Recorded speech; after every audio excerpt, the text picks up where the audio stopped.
on&nbsp, the Sports Podcasting Network.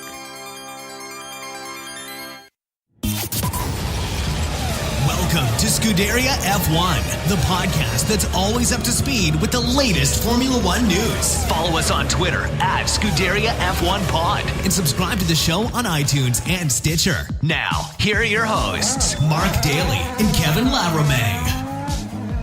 Hey everybody, what is up? Welcome to Scuderia F1, the podcast that is always up to speed with Formula One. Hey guys, it is Thursday, May 24th, 2018. My name is Mark Dailey. That means one thing. Today is Thursday. That means tomorrow is Friday and weekend is just around the corner. And not just any weekend. This has got to be one of the best sporting weekends in the entire year. We have Monaco. We have the Indy 500. We have the UEFA Champions League final. We have Stanley Cup playoffs. We have NBA playoffs. Major League Baseball is in swing. And I'm sure I've forgotten about 300 other amazing events that are going on this weekend. But it's been great up here in Vancouver, Canada, the past couple of weeks. We've had finally spring has sprung, I guess you could say. It was a lot later than usual, but since spring actually arrived about a month ago, it has just been getting better and better each and every week, and we've been enjoying some very nice weather up here on the left coast of Canada for about the past 2 weeks or so. And hey, I've already got summer in my head. I know many of you do as well, so it's a great time of year. For my Southern Hemisphere friends, yeah, okay, I know you guys are going into winter, but hey, you guys have already had summer, so now it's our turn to look forward to what's coming around the corner and enjoy our summer up here in the Northern Hemisphere. But wow, we got so much to talk about this week in Formula One. As I was just mentioning, it is Monaco this weekend. One of the highlights on the Formula One calendar. It is basically the race that I think sums up what Formula One is all about. The glamour, the wealth, the beautiful people, I guess if you want to call them that. That's all going to be on show this weekend and more. And the one thing that I like about Monaco, even though it tends to be a fairly processional race, is just the nature of the track of itself and the fact that it's very narrow and it's tight, it's twisty, and anything can happen there. Mechanical problems, accidents, whatever.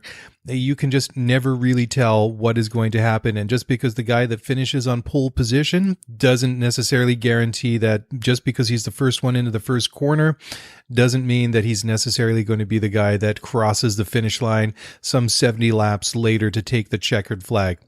It could happen, of course, but we've seen in the past all sorts of amazing and incredible things happen at Monaco. And of course, there was even an instant some 20 years ago when Olivier Panis started, about 14th or 15th, and ended up winning that race, driving the Ligier, which was probably the most unexpected result I think I've ever seen at Monaco, at least since I've been following Formula One and in my lifetime. So we can see that things do happen all the time. So let's just expect the unexpected. And boy, there's been drama here in the past couple of years. Last year, of course, Sebastian Vettel won, and that came on the heels, if you want to say that, of a controversial pit stop strategy that Ferrari employed when his teammate Kimi Räikkönen was leading the race. Kimi, of course, being Kimi, you can never tell when he's happy, angry, upset, whatever. They call him the Iceman for a reason. And but you could tell in that race when he ended up behind his teammate that obviously he was not very pleased about that. And of course, that was also the point of the season last year, that Mercedes really got things turned around. They'd been fairly quiet in the opening several races of the year, and Monaco was a real low spot for them. I can't remember off the top of my head exactly where Bottas and Hamilton started. I think Lewis had a gearbox change, did he not? I think the numbers 9 and 14 have popped into my head. I can't remember if they're actually that low down, but at any rate, it was not a good race for the Silver Arrows. And it was really at that point where they went back and really buckled down And by the time they got into Canada, to Montreal a couple of weeks later, that's when the season really turned around. And that's when you really got the feeling that they'd gotten the handle on the W08 and really were focused and had the car dialed in, because it was pretty dominant again. I mean, Lewis, he equaled Senna's record of pole positions at Circuit Gilles Villeneuve. And of course, he's gone on, not only equaled that record, but improves on it almost on a weekly basis, or at least it seems that way. And so we have to wonder what's going to happen. Anyways, let's take a look now at some of the items that are making news in the Formula One world today. And, well, we had a glimpse of it a couple of weeks ago, or I guess maybe 6 weeks ago now. I can't even remember, but at the Bahrain Grand Prix, Liberty Media, the commercial rights holder for Formula One, had announced their, I guess you could say, the broad strokes, the real outline of some of the changes they want to implement in Formula One for 2020 and beyond. Obviously, the current commercial agreement they have, the Concord agreement, ends after 2020.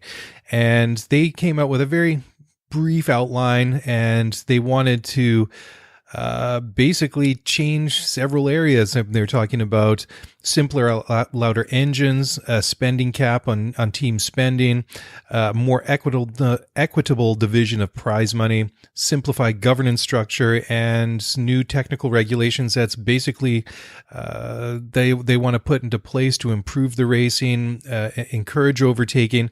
And we might get a hint of that as early as next year. They did push in those technical changes just a couple of weeks ago prior to the last Grand Prix in Spain. And they did that. It was basically a cutoff, so they could implement these rule changes for next year that didn't require the teams in Formula One to sign off and agree to it. So a bit sneaky from Formula One, but hey, if it turns out to work and it improves the overtaking for next year, I don't think that's a bad thing at all. And I think maybe that's sometimes something that has been missing in Formula One. We all know how politically charged and how controversial and how almost the reactions in Formula One from the constructors at times can be way over to the top. At least in my opinion, they can be. And I think in years gone by, I don't know how, I mean, Bernie Ecclestone really ruled the sport with an iron fist, but I think that it's good to see the governing body really standing up to the teams and saying, okay, well, we're listening to our fans and this is what we want to do for next year. And, well, we're within our rights to do it. So bit of a gamble, obviously, from a couple of points of view, but let's wait and see what happens. But anyways, back to the 2021 update. They will expand on that on a meeting on Friday morning at the Monaco Grand Prix. So by the time most of you have downloaded and listened to this show, or perhaps listening to it, we might have more information. And I'm looking forward to see what those expanded or the details are going to be. Of course, it really leaves a lot of things hanging. The only body or the only group, I guess if you want to call it that is committed post 2021 is Renault, and nobody else is committed at this point. The other constructors and engine manufacturers very much taking a wait and see approach to watch just how this whole process evolves. Of course, Sergio Marchionne, the president of Ferrari, said a couple of weeks ago that Ferrari would pull out of Formula One in 2021 if the new rules, the new structure for the sport go against what Ferrari stands for and what is their heritage and just basically what makes a Ferrari a Ferrari. And wow, I cannot imagine what Formula One would be like without Ferrari. I mean, they've obviously been there right from day one.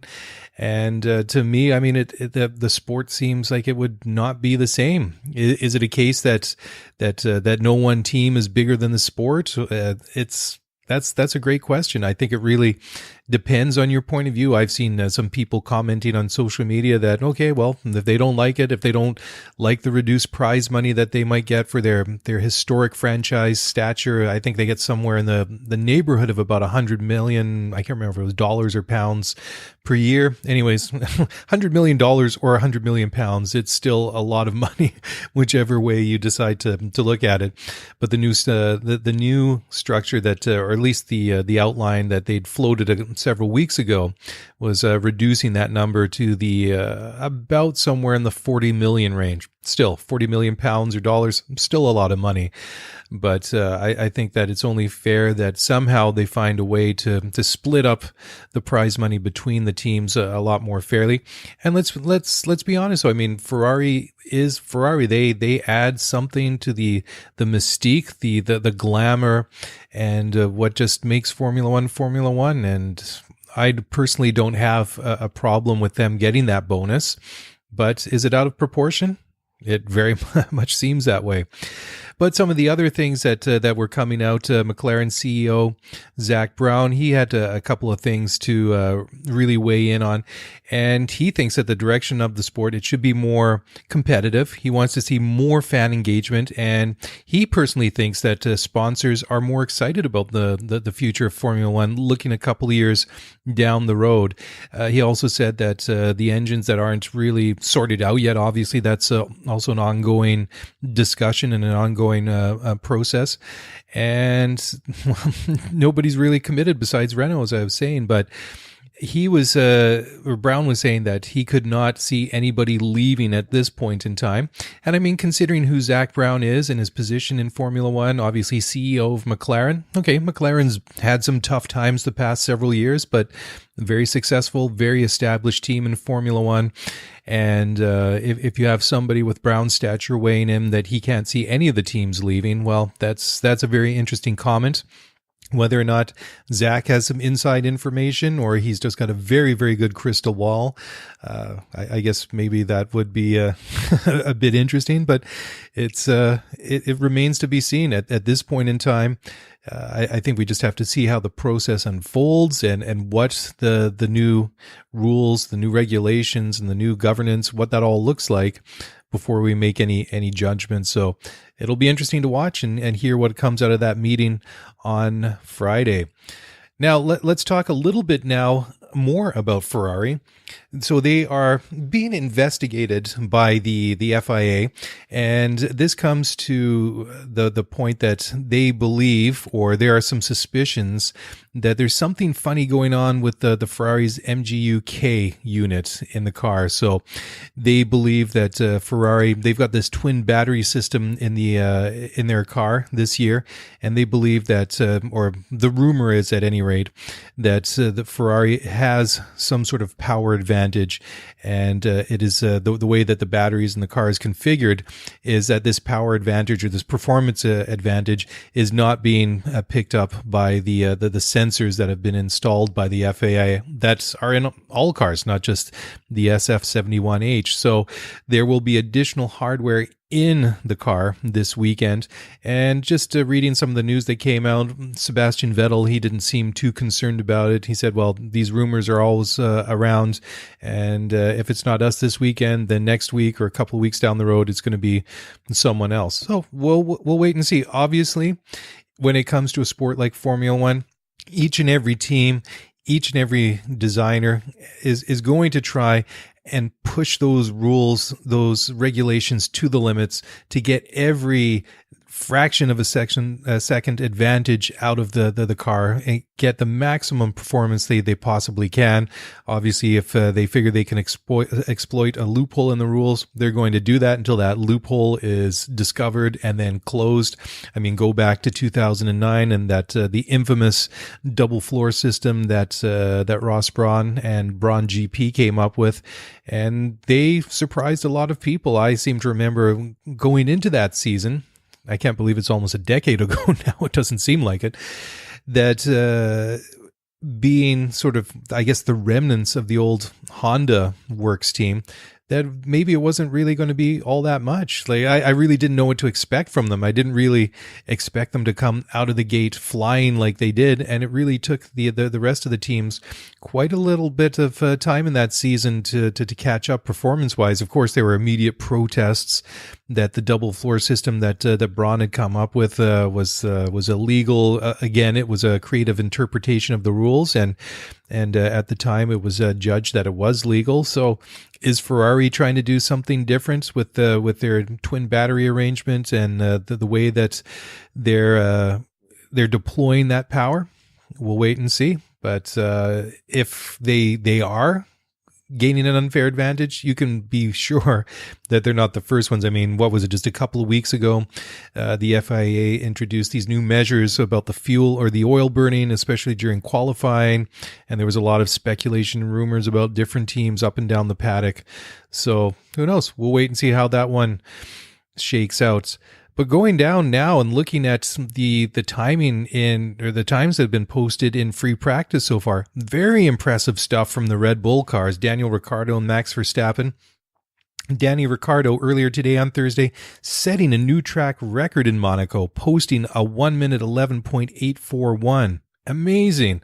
An amazing time. And his teammate Max Verstappen only 0.2 of a second behind, posting a 1 minute 12.035. Vettel, well, I mean, Max is only 0.2 of a second behind his teammate, and Vettel was the third fastest car on the Ferrari. He's almost 0.6 of a second behind Daniel Ricciardo. Okay, free practice, still a little bit not really, qualifying or the race, but obviously at this point in time, very impressive stuff. Lewis was fourth in free practice too. He was almost 0.7 of a second behind, and then Raikkonen and Bottas rounding out the top six. I mean, come on, obviously it's going to be those six guys and those three different manufacturers, those three teams, and they just interchange each and every week. So we'll have to wait and see. Red Bull, they're looking pretty good right at the moment. And they've been saying this week, the past couple of days, that they figure that the edge, the advantage that they have in the design of the chassis in the RBR14 actually it gives them a little bit extra compared to what Mercedes and Ferrari have, especially when it comes to these magic engine modes that the big two teams are employing during qualifying. And Danny Ricciardo, he actually thinks that they can hold on to that advantage when it comes to qualifying. Both he and Max Verstappen believe that once it gets serious on Saturday, and once we get into the qualifying sessions, that the Ferraris and the Mercedes cars are obviously going to be faster. But Danny Ricciardo, at any rate, figures that they can stay out in front of them. So we'll wait and see. I think it would be great to see things shape up a little bit and see the Red Bulls at the front rather than your Ferraris and the Mercedes. I think it would make for an interesting start to that race. And of course, going into that first corner, Saint-Devote, that could be, well, it's always an interesting and exciting start to that one. And we've seen our fair share of tangles going into that corner over the years. So obviously we want to see all the cars get away cleanly so we can have a full race.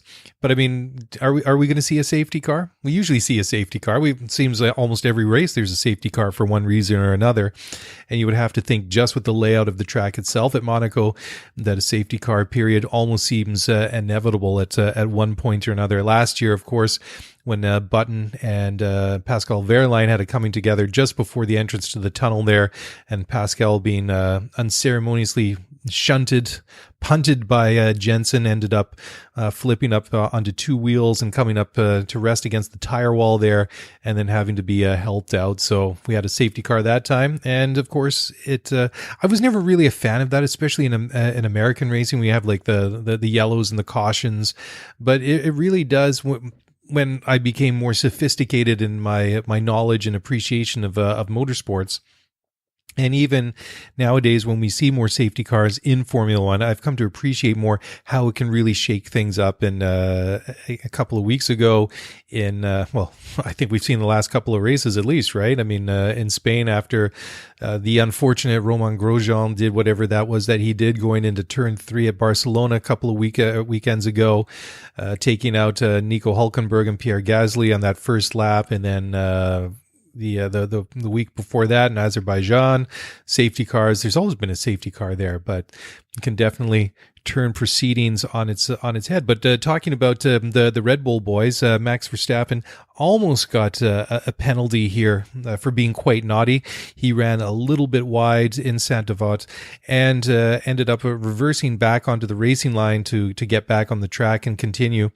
Unfortunately for Max, Sebastian Vettel was racing around on a hot lap and had to take a bit of evasive action. He was summoned to the stewards who reviewed the evidence, but eventually cleared Max because the approaching drivers were being warned that a car had gone off the circuit by virtue of a yellow flag. So maybe that is one of those news items that is getting a little bit more attention that it deserves. But well, Max, let's just say if you're going to do something like that, better to get it out of your system now in free practice when it doesn't really matter and save the good stuff for qualifying and then end in the race. Because, hey, when Max is on his game and he's having a good race, it always makes Grand Prix exciting to watch. And just talking some more about it, it all seems to be about Red Bull this week. Red Bull is being involved in the discussion one way or another. But after the Spanish Grand Prix a couple of weeks ago, obviously Ferrari didn't have their greatest weekend. Kimi Räikkönen retired with mechanical issues. Sebastian Vettel ended up, well, also it wasn't not just his car, but also some somewhat dodgy and questionable pits strategy.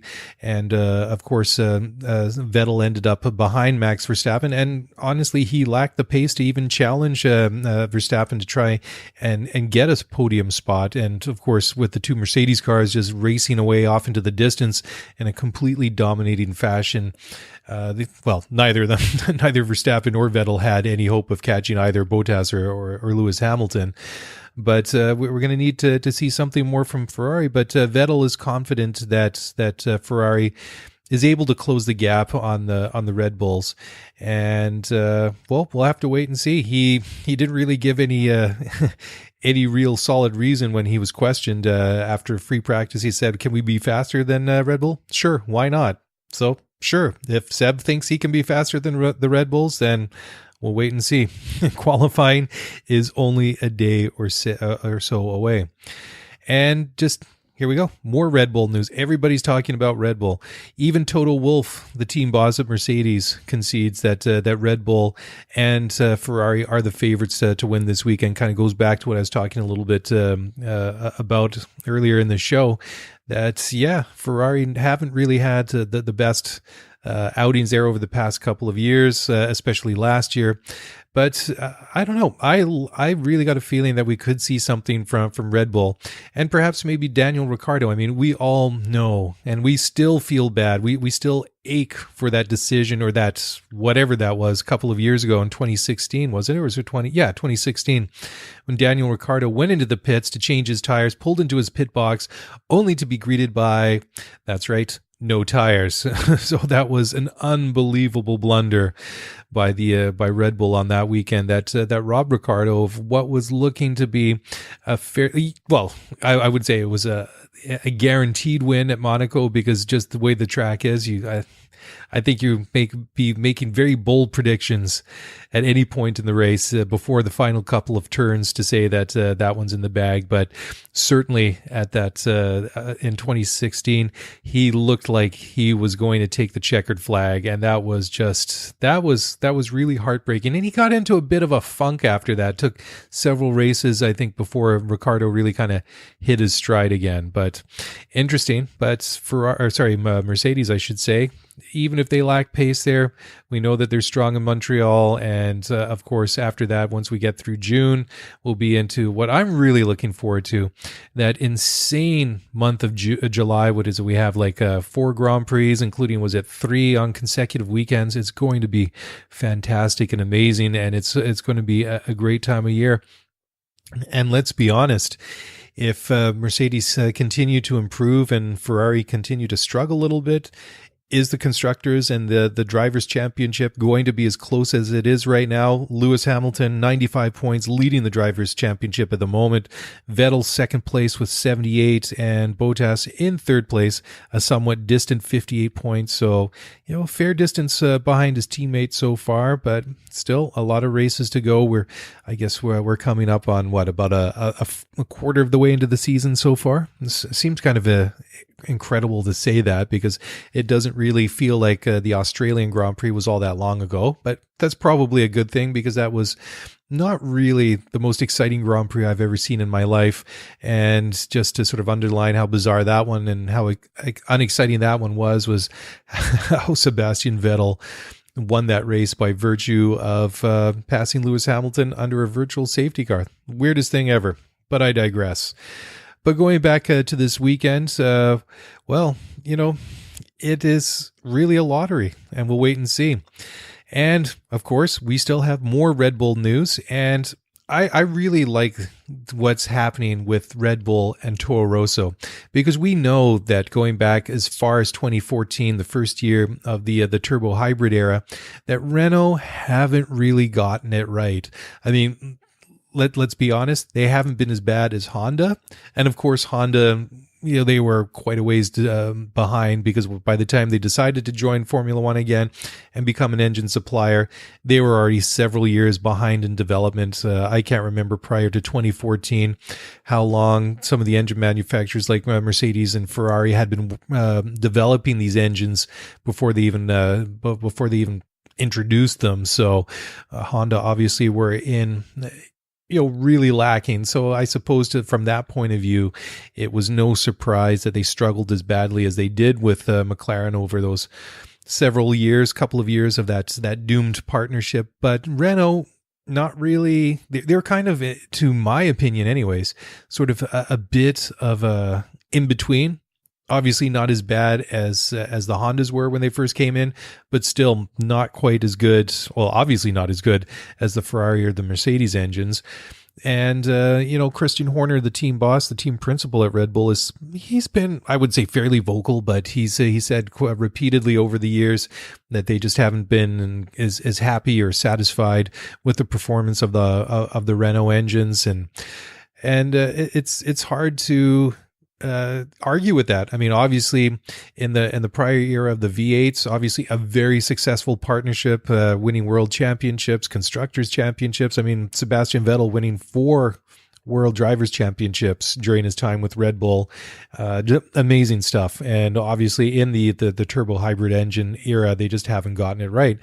But I kind of thought at the time, like this time last year, when there was all the drama with McLaren and with Honda and all these amusing yet depressing things that Fernando Alonso was saying over race radio and in the press and on the TV, all these different comments deriding the Honda engines, that when they swapped for the Renaults and then Toro Rosso losing the Renault engines, getting the Hondas, and this whole switcheroo with Carlos Sainz and all these different things, I can't even remember how they all worked out.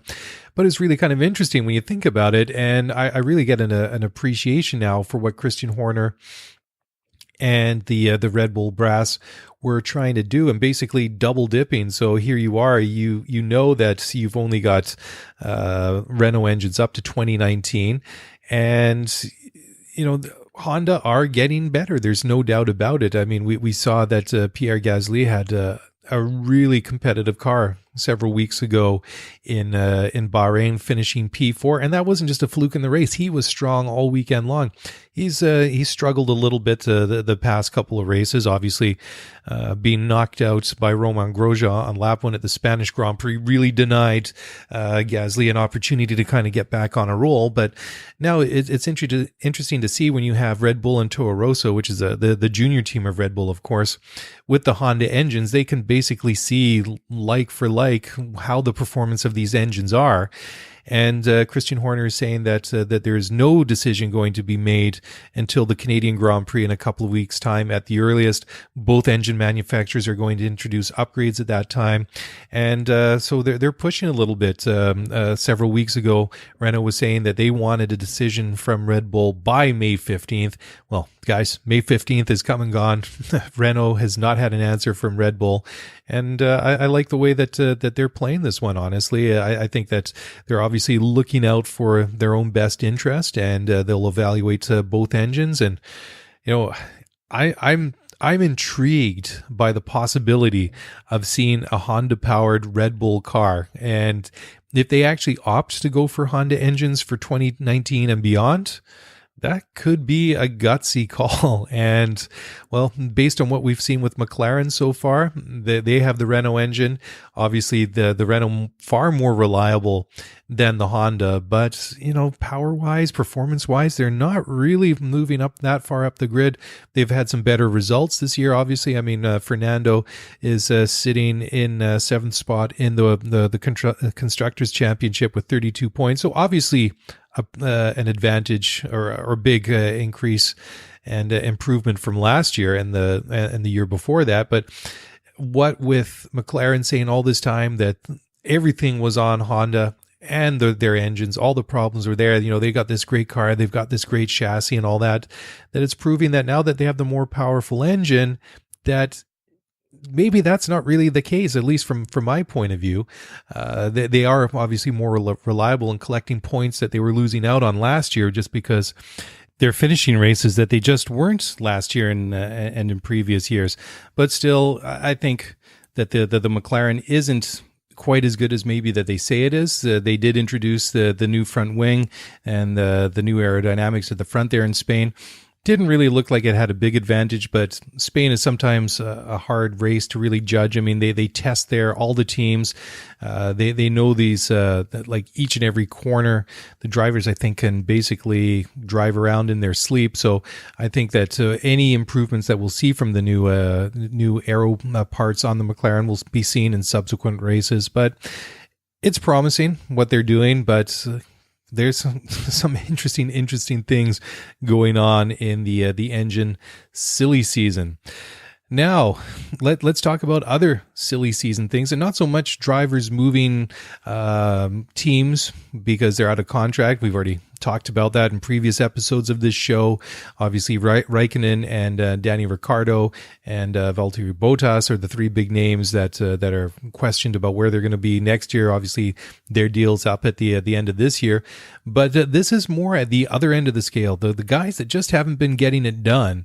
And the names that are being thrown out there that their seats might be under risk is Romain Grosjean. Rogro, of course, having a pretty rough start to the season so far. He hasn't scored a single point. Of course, he's had some mechanical problems, but the past two races, it's not a good look for Roma.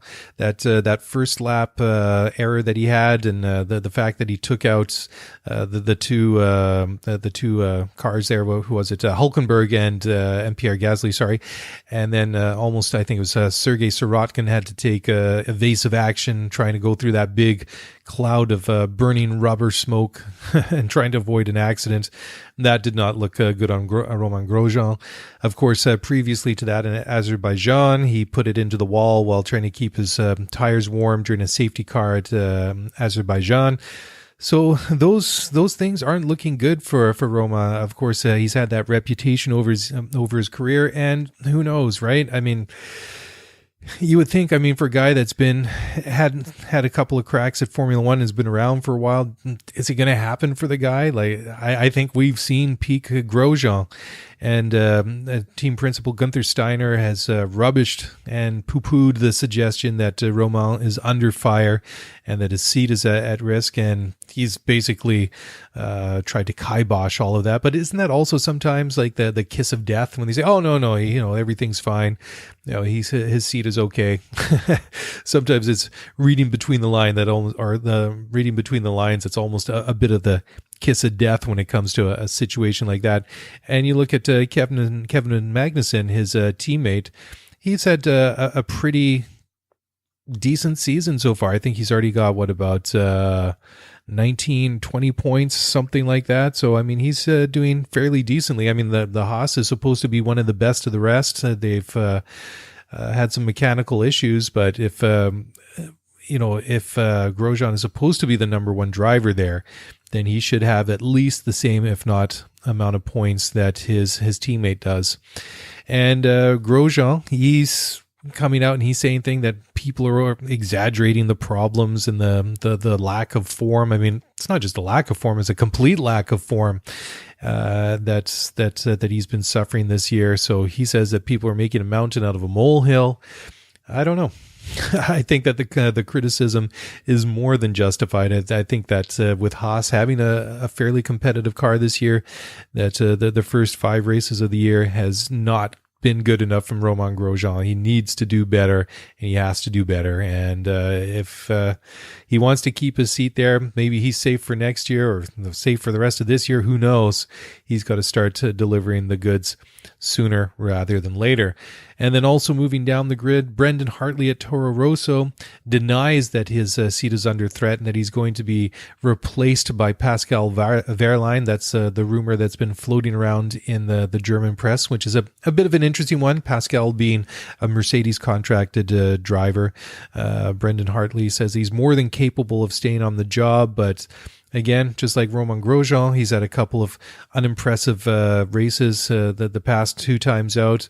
He didn't make it out of Q1 in Azerbaijan, and then he almost took out his teammate in what potentially could have been a very scary accident. And then he didn't even make qualifying in Spain a couple of weeks ago. He did a very nice job of smashing up his car in FP3, so he started from the back of the grid. So Grosjean and Hartley, the first 2 guys to lose their seats in Formula One this year. We'll wait and see. As we've seen over the past couple of years, that teams definitely further down the grid are not necessarily as patient as they have been in the past, and we've seen mid-season changes for the past several years. So who knows? Wait and see. Could happen again. So good news again for McLaren, who are making news for all the right reasons, well, at least from an investment point of view, with news this week that Canadian businessman Michael Latifi, father of Force India test driver Nicholas Latifi, has invested over £200 million to buy up 10% of the shares in the McLaren group. That makes Latifi the first investor in McLaren since Ron Dennis left at the end of 2016. And that's amazing. So they really think that this investment is really going to help them out, and said it's going to, well, really exciting press announcement. McLaren said, quote, it'll significantly strengthen the group's balance sheet and underpins its ambitious growth plans. Well, I think that goes without saying. Anytime someone writes you a big fat check for £200 million. All right, well, moving along, Pirelli has been asked to simplify Formula One compound names for their tires for 2019. So this comes from a request made by the FIA that they want to simplify the names because what with all the different compounds that have been introduced for their tire ranges, that it's just getting a little bit too difficult for casual fans especially to understand. In the old days, you had soft, medium, hard compound tires. Then you had super softs, then you had ultra softs, and now hyper softs. So you got 4 different kinds of soft tires. So they want to come up with some naming convention, if you want to call it that they can use for starting next year. So Pirelli seems to be agreeable with that. That's what F1 boss Mario Isola said, or the Pirelli F1 boss Mario Isola said. And they're talking about, well, maybe they can keep the color schemes on the sidewalls of the tires similar to what it is now, and then they could maybe just go by the compounds, the different tire or rubber compounds that they're using. So I don't know. Doesn't really bother me. But again, I'm not exactly a newbie when it comes to Formula One. I mean, I'm not a technical guru by any by any stretch of the imagination, but I don't particularly have a problem with the hypersofts and ultra softs and super softs. It's all just optics. If you ask me, it's just the way that you look at it and the way that you call something. So whatever. More power to you if you can make it simpler for the rest of us, but we'll wait and see. And this is kind of cool. Valtteri Bottas is going to honor fellow countryman and former world champion Mika Häkkinen by wearing a helmet done up in the Flying Finn's infamous color scheme that he wore for all his career. I think that's kind of cool. I really was a big fan of Mika Häkkinen when he was in Formula One, and it comes to down to the fact that Valtteri wants to pay homage to his countrymen, to the fact that it's been 20 years ago since Häkkinen won his only Monaco Grand Prix and then won a world championship in the same year. And then finally, this was kind of cool. Today, on Thursday, Keke Rosberg and son Nico Rosberg, the father-son double world champion team. Well, they're both the world champions. So I guess they're not double world champions. Well, let's put it this way. Father-son world champions did a demo around Monaco. Keke driving around in his FW08. Well, actually, that wasn't the car he won his world championship in. It was a development on, or an evolution of the car that he won the 1982 Formula One World Drivers' Championship. And Nico was reunited with his Mercedes W07 from 2016. Obviously, that's when he won his Formula One World Championship, his only one, before shockingly retiring a week after the Abu Dhabi Grand Prix. That one I don't think I've still gotten over. It was such a shock at the time, but pretty cool. Go online, go to F1.com, Motorsports, all those good places, and there are plenty of cool pictures to see Keke and Nico Rosberg driving around Monaco in their respective championship winning cars. Very cool to see.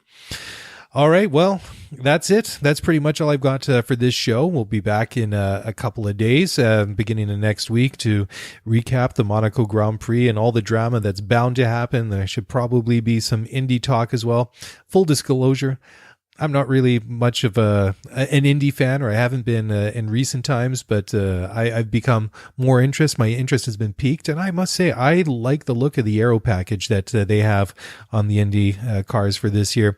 And Indianapolis, the 500, it's a spectacle. Always fun to watch. I mean, it goes on for hours and hours and hours, of course. And for me, it's maybe not quite as appealing as last year when Fernando Alonso was racing in the 500 for the first time, but should still be good to watch. At least the last 50 laps I always find very, very enjoyable to watch. Maybe the first 450 miles could be a little, sort of drags on a little bit for my mind, but I've really had my curiosity, my interest piqued again, especially with some of the conversations I have with people on social media and just watching some races here and there. So that's where I'm going to be on Sunday. Champions League on Saturday, Formula One and IndyCar on Sunday, and who knows what else I'll be able to cram in there in between. Well, yeah, Major League Soccer, Vancouver Whitecaps, team that I cover for the local media here in Vancouver. They play on Saturday afternoon as well, so you can see that my weekend is pretty much set, and I'm going to have to find some time to fit in the family, or I'm going to be in trouble. But on that note, I'm going to at least get out of trouble for tonight and end this show here, end this hot mess, and put it to bed for this week. Thank you very much for listening. If you want to give us a follow on Twitter, you can do that at Scuderia F1 Pod. And if you want to give me a follow on Twitter, you can find me at Mark J.R. Dailey, and that is Dailey with an L-E-Y at the end.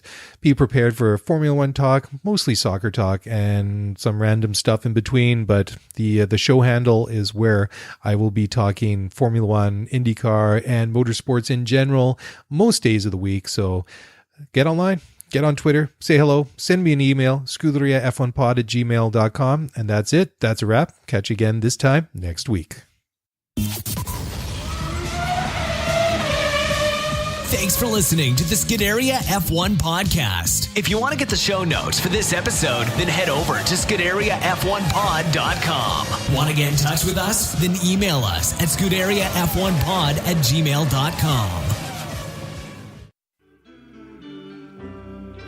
You were listening to SPN, the Sports Podcasting Network. Visit us, sportspodcastingnetwork.com.